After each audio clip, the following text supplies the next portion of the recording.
want to thank you both for your leadership on this issue.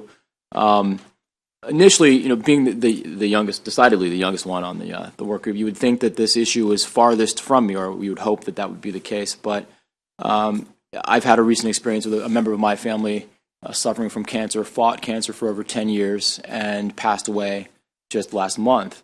And we did talk about this issue and its occurrence in Maryland and potential for this going into effect in Maryland in the next couple of years. And she did express concern, but also expressed great support for having this option available, and at least being able to avail herself of that option if she were to choose to do so. So I think that this issue is something that, regardless of age, greatly affects all of us.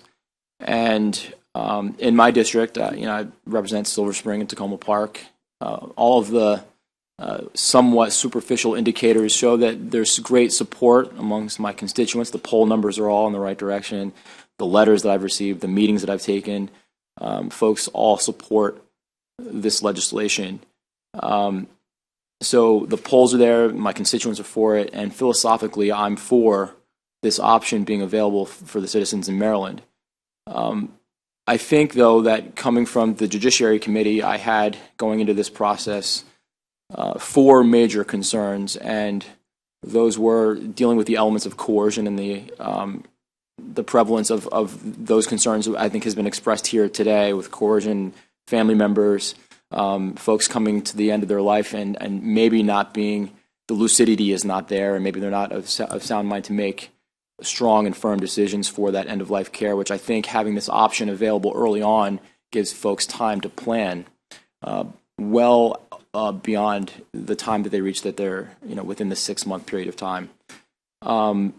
Physician immunity is something that really concerned me. Members of the medical community have great concerns of what it looks like. What are the penalties that I think we need to delve into? What are those options? Privacy.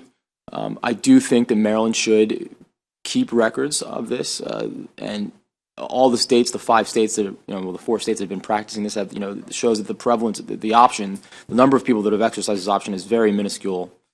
But I do think that's a critical component of what we should be doing here in Maryland, is keeping track of that data while adhering to privacy concerns for patients.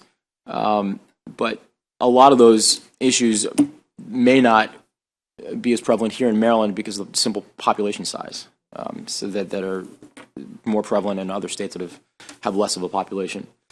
And then again, the penalties for what happens if this option is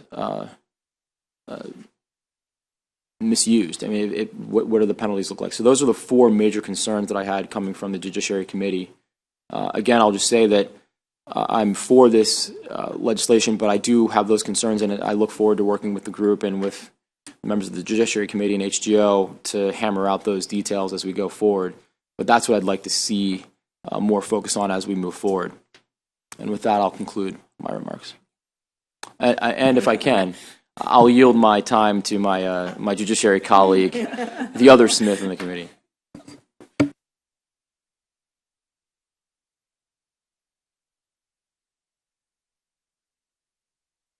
Thank you, Madam Chair, Mr. Chair. This is probably one of the more serious